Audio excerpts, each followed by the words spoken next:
नमस्कार मित्रांनो, तर हा बँक निफ्टीचा चार्ट आहे. तर 23 जानेवारीचा आपण ॲनालिसिस करणार आहोत. तर बँक निफ्टीने क्लोजिंग दिला होता 45,735 ला. तर मार्केट काय मूव्हमेंट दिली हे बघूया. जर आपल्याला ही महत्त्वाची लेवल आहे 45,421 ही आपल्याला सर्वात महत्त्वाची लेवल आहे. ती लेवल जर डाऊन साईडला जर ब्रेक केली तर डायरेक्ट आपल्याला 44,950 आणि 44,762 हे दोन टार्गेट आहेत.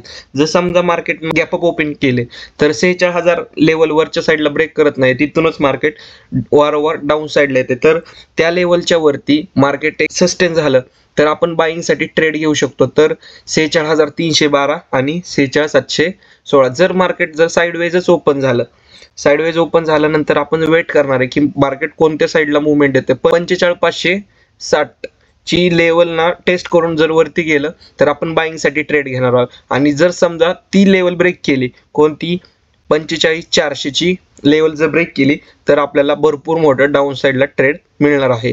तर आता तसंच निफ्टीमध्ये बघूया आपण. तर निफ्टीला 23 तारखेला काय मुवमेंट येऊ शकते. निफ्टीने क्लोज दिलेला आहे 21,586.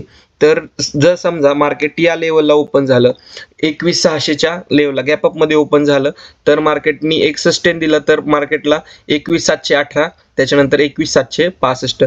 आपल्याला ही लेवल पण भरपूर महत्वाची आहे 21,560 ची. जर त्या लेवलच्या आसपास क्लोजिंग मिळाली आणि डाऊन साईडला यायला लागलं तर आपलं त्यावेळेस पहिले टार्गेट असणार आहे 21,478 आणि 21,387. जर मार्केटने गॅप डाऊन ओपन दिलं तर आपल्याला 21,500 ची लेवल ही महत्वाची लेवल आहे. आणि जर साईडवेज झालं तर कोणत्या साईडला मार्केट मुवमेंट देईल तर त्या साईडला आपण ट्रेड घेणार आहोत. तर कसं वाटतात आपलं ॲनालिसिस हे नक्की आपल्याला कमेंट्समध्ये सांगा. थँक्यू.